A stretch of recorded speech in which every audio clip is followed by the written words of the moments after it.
Siang itu, kota Jakarta tampak sangat padat. Langit sedikit mendung, namun panas tetap menyengat. Jalanan macet oleh kendaraan yang tak bergerak. Klakson bersahutan, dan orang-orang tampak terburu-buru. Di tengah hiruk-pikuk kota metropolitan itu, berdirilah sebuah gedung megah bernama Bank Mitra Kencana. Dindingnya menjulang tinggi dengan kaca mengilap, bersih tanpa celah. Dari luar saja, orang sudah bisa menebak, bank ini bukan untuk orang biasa. Bank Mitra Kencana dikenal sebagai bank swasta elit. Layanannya premium, nasabahnya kelas atas, pengusaha kaya, pejabat tinggi, selebritas, hingga sosialita terkenal. Di dalamnya, suasana sangat berbeda dari luar. Pendingin ruangan membuat udara sejuk. Karpet merah membentang rapi. Musik instrumental klasik mengalun pelan. Para pegawai berpakaian rapi dan sopan. Semua tampak sibuk, penuh etika profesional. Di antrian, berdiri orang-orang berpenampilan necis. Seorang pria muda dengan jas mahal sibuk memainkan ponselnya. Seorang ibu sosialita duduk sambil membuka tas mewah berlogo brand internasional. Seorang pegawai pemerintahan terlihat sibuk membaca dokumen. Semua tampak teratur. Namun, suasana tenang itu berubah seketika. Pintu kaca otomatis terbuka. Seorang wanita muda melangkah pelan masuk ke dalam bank. Penampilannya sangat berbeda. Ia mengenakan daster lusuh yang warnanya sudah memudar. Di kakinya hanya sandal jepit yang solnya sudah aus. Di dada, tergantung gendongan kain kusam yang memeluk erat seorang bayi kecil yang tertidur lelap. Wajah sang bayi tenang, sesekali bergerak mengikuti napas ibunya. Wanita itu bernama Ibu Nurlaela. Tangannya menggenggam erat sebuah buku tabungan lusuh dan selembar KTP yang warnanya sudah mulai pudar. Wajahnya letih, rambutnya sedikit aut-autan, namun ada ketenangan yang terpancar dari matanya. Beberapa nasabah langsung memandang heran. Ada yang melirik sinis, ada yang menutup hidung perlahan. "Ih, siapa tuh? Kok masuk ke sini bawa bayi?" bisik salah satu ibu sosialita. "Kayak gembel. Kok bisa masuk bank elit begini?" timpal yang lain. Seorang pegawai teller sempat melirik dari jauh dan tertawa kecil bersama rekannya. Satpam yang berjaga di sudut pintu terlihat ragu. Ia maju satu langkah, lalu berhenti. Seolah bingung harus menghalangi atau membiarkan. Namun Ibu Nurlaela tetap melangkah. Ia tidak peduli pada bisik-bisik dan tatapan sinis. Bayi di dadanya tetap terlelap, sementara ia bergerak tenang menuju antrean teller seperti nasabah pada umumnya. Tak ada yang tahu siapa sebenarnya wanita itu. Tak ada yang menyangka bahwa langkah pelannya akan menjadi awal dari kejadian yang mengguncang seluruh bank pada hari itu. Antrian di depan teller masih panjang. Para nasabah tampak gelisah. Beberapa melihat jam tangan mereka, sebagian sibuk dengan ponsel. Namun kehadiran sosok tak biasa di barisan antrian membuat suasana jadi tidak nyaman. Sejak Ibu Nurlaela berdiri di antrean, beberapa orang tampak gusar. Ada yang secara terang-terangan mundur satu langkah, menutup hidung, dan membuang muka dengan jijik. "Ih, baunya. Kasian sih, tapi kenapa harus bawa bayi ke bank kayak begini?" bisik seorang wanita muda dengan dandanan mencolok. Ibu Nurlaela tak menanggapi. Ia tetap berdiri tenang. Bayi kecilnya sesekali menggerakkan tangan, tapi tetap tertidur dalam gendongan kain kumal itu. Di tangannya masih tergenggam erat buku tabungan tua dan KTP usang. Ia tidak bicara dengan siapapun.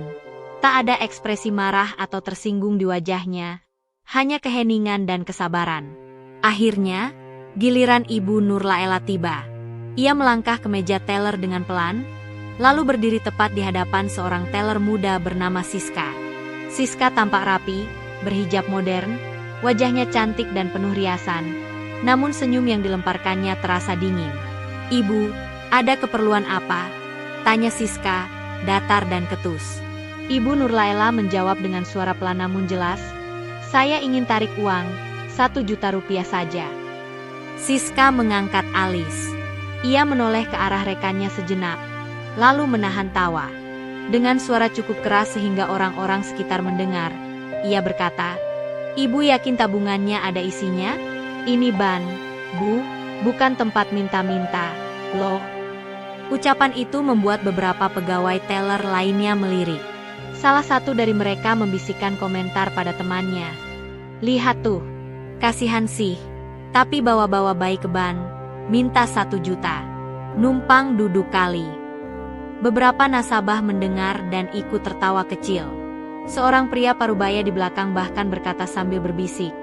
Yah, mana tahu dia pikir saldo bisa dikasih gratis. Namun Ibu Nurlaela tetap diam. Ia tidak membalas sepatah kata pun. Perlahan, ia menyerahkan buku tabungan dan KTP ke teller. Siska mengambilnya dengan ekspresi malas, lalu mengetik nomor rekening. Jemarinya menari di atas keyboard tanpa antusiasme. Ia tidak menatap Ibu Nurlaela, hanya menunduk sambil menghela napas panjang. Namun, semua berubah dalam hitungan detik. Begitu layar komputer menampilkan data rekening, mata Siska membelalak. Jemarinya berhenti mengetik. Napasnya tercekat. Ekspresi wajahnya berubah drastis. Dari acuh menjadi panik. Ia menatap layar dalam-dalam seakan tidak percaya dengan apa yang dilihatnya. Di layar, saldo rekening Ibu Nurlaela terbaca jelas. 127.527.000.000 rupiah. Lebih dari 127 miliar rupiah. Siska refleks menutup layar dengan tangannya. Ia menunduk. Wajahnya pucat. Tangannya gemetar saat memegang mouse. Ia memanggil pelan. Pak Hermawan, mohon sebentar ke sini. Manajer cabang yang duduk di ruangan sebelah, Pak Hermawan, segera berdiri. Ia berjalan ke arah teller dengan langkah santai. Namun, begitu ia melihat layar monitor, wajahnya ikut berubah. Ia menelan ludah, napasnya tertahan. Sejurus kemudian, ia menoleh ke arah Siska dan berkata dengan suara nyaris berbisik. Jangan bicara apa-apa, biar saya yang urus. Sementara itu, Ibu Nurlaela masih berdiri tenang. Ia mengelus kepala bayinya yang tertidur. Wajahnya damai, seolah tak terjadi apa-apa. Namun seluruh bank kini mulai bergetar, meski belum ada yang berani menyuarakannya. Karena angka fantastis di layar itu sebentar lagi akan mengubah segalanya. Ruangan bank yang tadinya terasa dingin karena pendingin ruangan, kini justru seperti membara. Para pegawai teller mulai saling pandang, beberapa terlihat membisikkan sesuatu.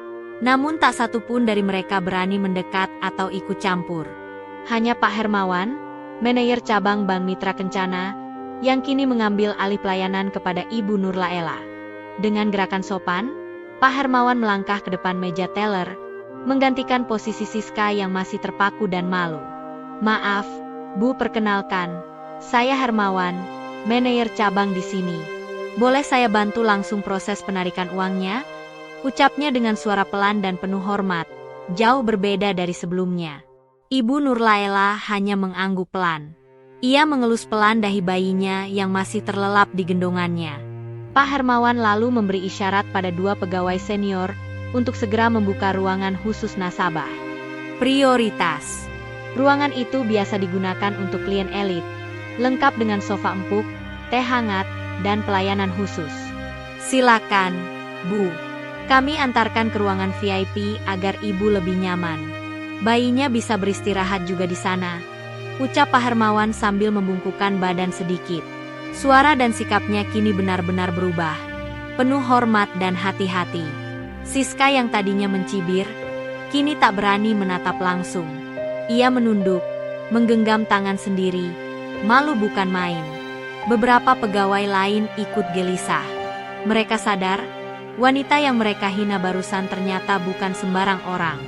Ibu Nurlaela berjalan perlahan, mengikuti Pak Hermawan menuju ruangan VIP. Beberapa nasabah di antrean kini mulai berbisik-bisik.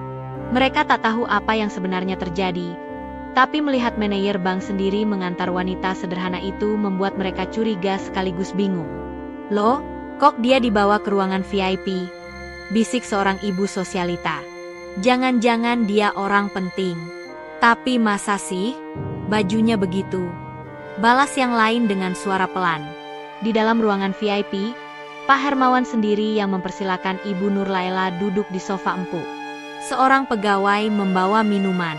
Seorang lagi menyuguhkan air putih dan bantal kecil untuk bayi yang digendongnya. Kalau boleh tahu, Ibu, apakah Ibu ingin menarik 1 juta seperti yang tadi disebutkan? Atau ada instruksi lain yang bisa kami bantu? Tanya Pak Hermawan dengan senyum sopan. Ibu Nurlaila mengangguk. Iya, 1 juta saja. Untuk beli susu dan kebutuhan anak saya. Jawabnya lembut. Jawaban itu membuat Pak Hermawan terdiam sejenak. Di benaknya, pertanyaan itu bergema. Orang dengan saldo lebih dari 120 miliar hanya ingin menarik 1 juta, namun ia menahan diri, tak bertanya lebih jauh. Ia tahu, wanita ini bukan orang biasa. Setelah proses transaksi selesai, Ibu Nurlaila menerima uangnya dan mengucapkan terima kasih dengan suara pelan. Tak ada kemarahan, tak ada sindiran, hanya kesederhanaan dan ketenangan yang terpancar dari dirinya. Saat ia keluar dari ruangan VIP dan melangkah menuju pintu keluar ban, semua mata tertuju padanya. Satpam yang tadinya ragu, kini berdiri tegak dan membungkukkan badan saat membukakan pintu. Para teller berdiri kaku, dan Siska hanya bisa menunduk dalam-dalam, wajahnya merah padam. Namun Ibu Nurlaila tak berkata apapun. Ia hanya berjalan pelan, seperti semula, menggendong bayinya dengan penuh kasih sayang.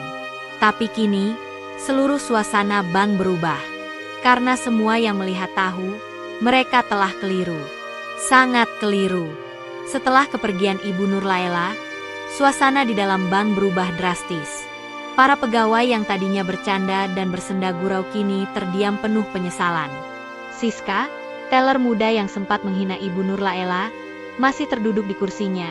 Wajahnya pucat, matanya menatap kosong ke layar komputer. Pak Hermawan kembali ke ruangannya, namun pikirannya tidak tenang. Angka yang tadi dilihat di layar masih melekat kuat di kepalanya. Lebih dari 127 miliar rupiah. Siapa sebenarnya wanita itu? Beberapa menit kemudian, ponsel kantor Pak Hermawan berdering. Ia mengangkatnya dengan cepat, dan suara di seberang membuatnya terhenyak. Selamat siang, saya Hendra, Komisaris Utama Bank Mitra Kencana Pusat. Apakah benar tadi seorang wanita bernama Nurlaila menarik dana di cabang Anda? Betul sekali, Pak Hendra. Jawab Pak Hermawan kaku, berdiri dari kursinya. Wanita itu adalah kakak ipar saya. Tolong perlakukan beliau dengan sangat baik ke depannya. Beliau bagian dari keluarga pemilik saham mayoritas di bank ini, ucap Pak Hendra tegas. Jantung Pak Hermawan berdegup kencang. Maaf, Pak. Tadi kami kurang tahu siapa beliau. Beliau memang hidup sederhana. Tapi itu pilihannya. Bukan karena kekurangan. Dan saya harap, tidak ada satupun pegawai Anda yang bersikap tidak sopan terhadap beliau. Jika sampai saya dengar ada yang berlaku buruk. Pak Hendra tidak melanjutkan kalimatnya. Tapi nada suaranya cukup membuat Pak Hermawan menelan ludah. Setelah panggilan itu, Pak Hermawan memanggil semua pegawai ke ruang rapat kecil. Termasuk Siska, yang masih menangis pelan di mejanya. Teman-teman, saya baru saja mendapat konfirmasi bahwa Ibu Nurlaila adalah keluarga besar pemilik saham utama di bank ini. Jadi bukan hanya nasabah prioritas. Beliau secara tidak langsung adalah atasan kita. Semua pegawai terdiam. Beberapa langsung menunduk. Dan wajah Siska semakin basah oleh air mata. Ia tak sanggup bicara. Kini ia sadar, kesombongan dan penghakiman berdasarkan penampilan telah menjatuhkannya di lubang penyesalan yang dalam. Saya minta semua dari kita belajar dari kejadian ini, lanjut Pak Hermawan. Jangan pernah menilai seseorang dari apa yang mereka pakai. Kita tidak tahu siapa mereka sebenarnya. Dan yang paling penting, semua nasabah harus kita perlakukan dengan hormat, apapun penampilannya. Siska akhirnya memberanikan diri angkat bicara, meski dengan suara gemetar. Pak, bolehkah saya minta maaf langsung kepada Ibu Nurlaila? Saya sungguh menyesal. Pak Hermawan memandangnya sejenak, lalu mengangguk. Kita akan cari tahu alamat beliau. Dan kamu harus minta maaf. Bukan karena beliau kaya, tapi karena memang kamu telah berlaku tidak adil. Siska mengangguk sambil menahan tangis.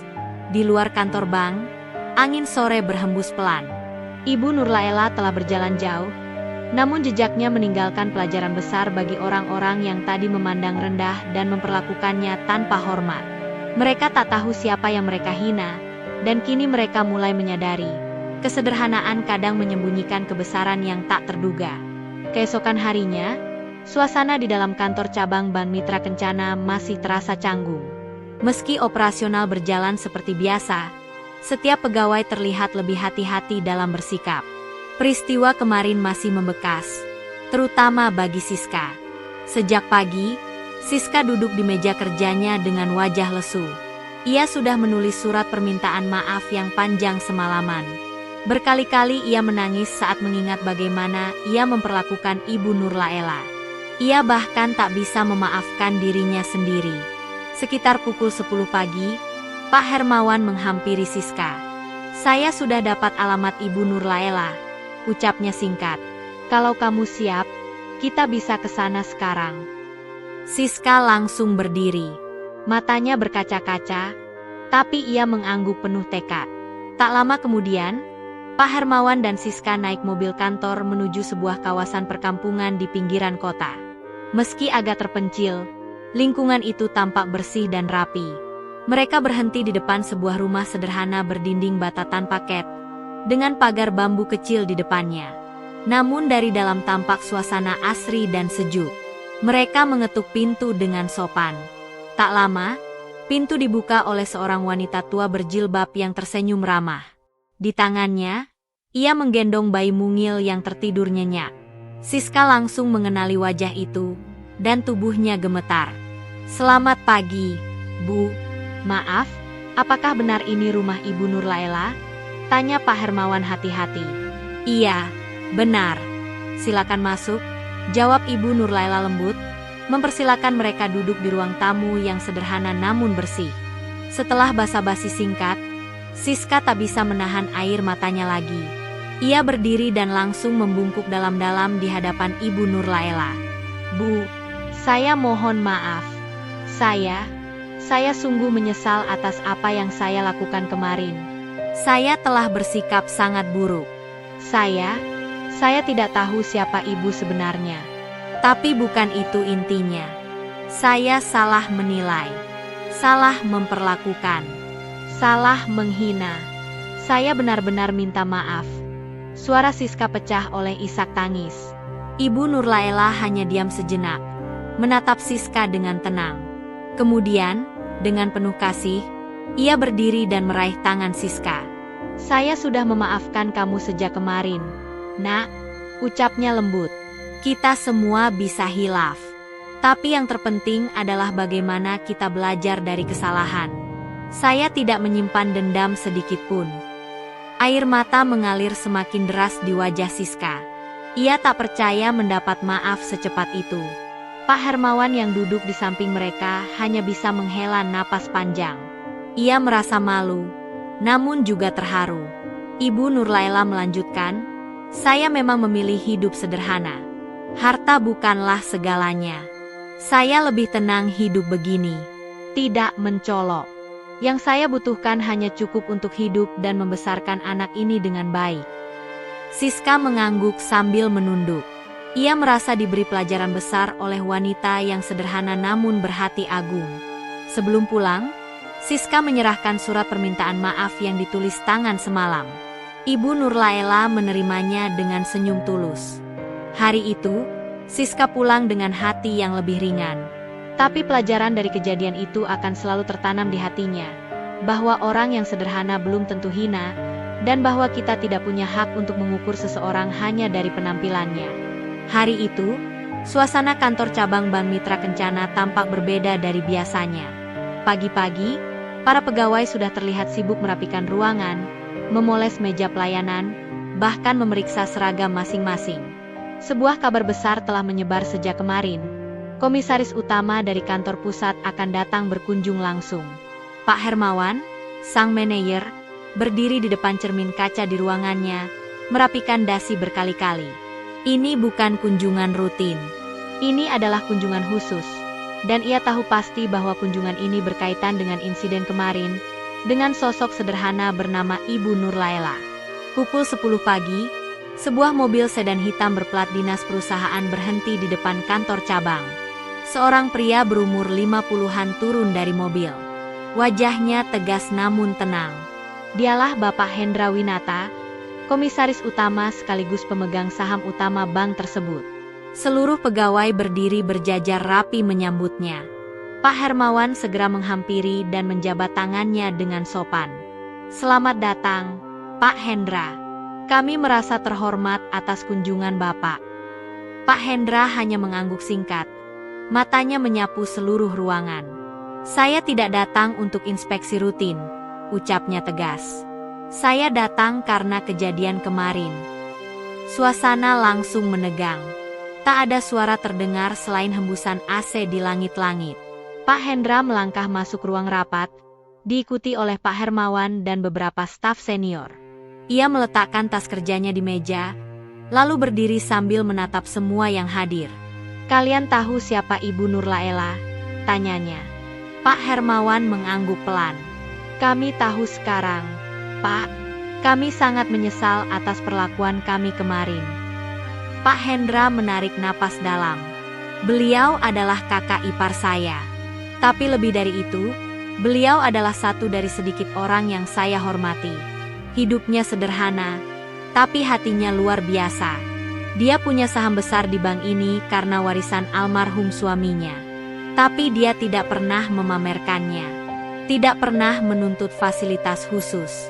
Ia hanya ingin diperlakukan manusiawi, seperti nasabah lainnya." Semua orang terdiam. Tak ada yang berani mengangkat kepala. "Saya datang bukan untuk marah, tapi untuk memastikan bahwa kalian paham bahwa pelayanan itu bukan hanya untuk orang yang berpakaian rapi. Setiap nasabah, kaya atau miskin, berpakaian bagus atau lusuh, harus diperlakukan dengan hormat." Siska, yang duduk di pojok, kembali menunduk. Rasa bersalah menyeruak lagi di dadanya. "Saya tahu beberapa dari kalian sudah meminta maaf. Itu bagus. Tapi saya ingin kalian tahu bahwa ini harus jadi pelajaran yang tidak boleh dilupakan. Karena bank ini besar bukan hanya karena modal, tapi karena kepercayaan." Pak Hendra lalu berdiri, merapikan jasnya, dan berkata, "Saya harap kejadian ini tak pernah terulang. Saya akan tetap pantau cabang ini secara langsung." Sebelum pergi, ia sempat berbisik pada Pak Hermawan, "Saya sudah bicara dengan Ibu Nur Laila. Beliau tidak marah. Tapi saya marah, bukan karena beliau dihina, tapi karena kalian tidak belajar untuk menghormati sesama sejak awal." Mobil hitam itu pun pergi.